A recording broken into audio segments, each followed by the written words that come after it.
Yeah, again, feedlots. I've taken long without telling you about cattle feedlots, but it is there. The feedlots I set up.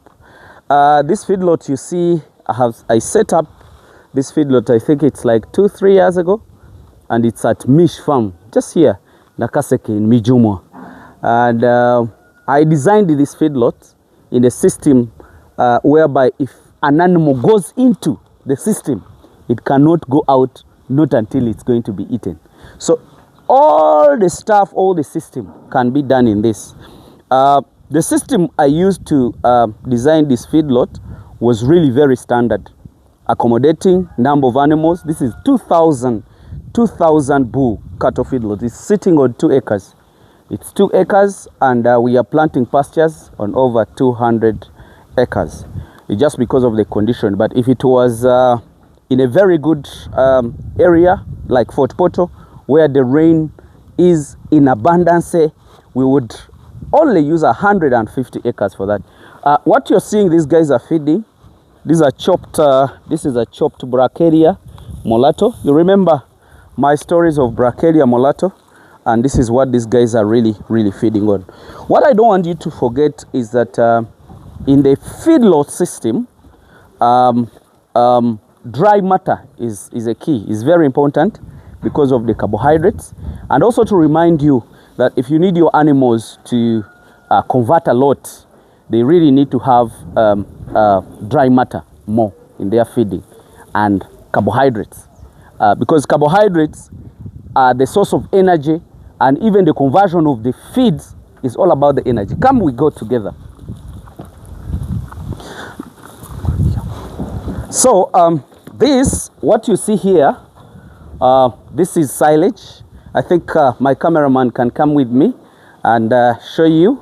This is silage, and this silage is out of maize, but actually we are intending, it is too intentional that the grains are also in, because this is a very big source of energy, and we are feeding these animals. So guys, you've been asking me a lot about the feedlot.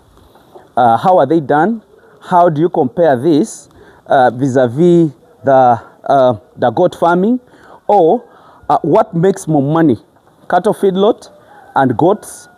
And I've been always answering you. I've been trying to answer you such that you guys, you can understand it in your way. It's like the way you tell me, Hamiisi, how do I deal with a Benz as compared to a Wish? You get it? So this is a Benz. Why am I saying like that? This brings money faster, but it needs a lot of investment. I want you to just look at only the stock and you compare what I'm trying to say. If each of this animal, if we are stocking it, because when you're stocking for feedlot, you don't stock an animal below 200 kilos. Because we estimate, or we think that below 200 kilos, we expect that animal to be growing. So we don't want to use our feeds for growth. We want to use our feeds for muscle growth, like, you know, expansion of the muscles or building up of the meat, because that's what we want. So if you do an animal that is less than 200 kilos, we think that that animal is still growing and can't give us very good results. So you see now here, there is also another grass. This is NutriFeed. NutriFeed is also a source of protein, because this is a grain of NutriFeed, and also a stem is carbohydrates. So I was still explaining to you that if you're feeding these animals, they need more carbohydrates, and they need also a protein source. If you have no protein source, that means you're not going to put on the muscles like the way you want. But if you have a protein source, the muscles will be there. But still, none of you will eat meat without a fat. That's why we also need more energy. And remember, the energy, we need it more, because even in the metabolism of the body, energy is a requirement. Even digesting, even doing anything, even moving, it is a source of carbohydrate. So what I'm trying to explain to you is that comparing this with goats, Goats is a small, it's a starting point. Maybe if you're doing it in a commercial way, like 3,000 and above. But when you compare this and compare it with goats, this can only be done by strong people. Because when you look at only the stock, and we are stocking each of these animals at 1.2, 1 million, 1.5, depending on its weight, you find that only the stock is a lot of money. Then how about the structures? To tell you about the cost of this structure, you just get into my inbox, and then I'll tell you how much it costed. But it's a standard house. Where we're talking from right now, it has even taken, I think, around 3 years, if I check very well, 3 years ago, and up to now it is still on standard. No anything like damage, no anything like that. So I give a maximum respect to the engineer that did this, and that is Modu. He really did a great job.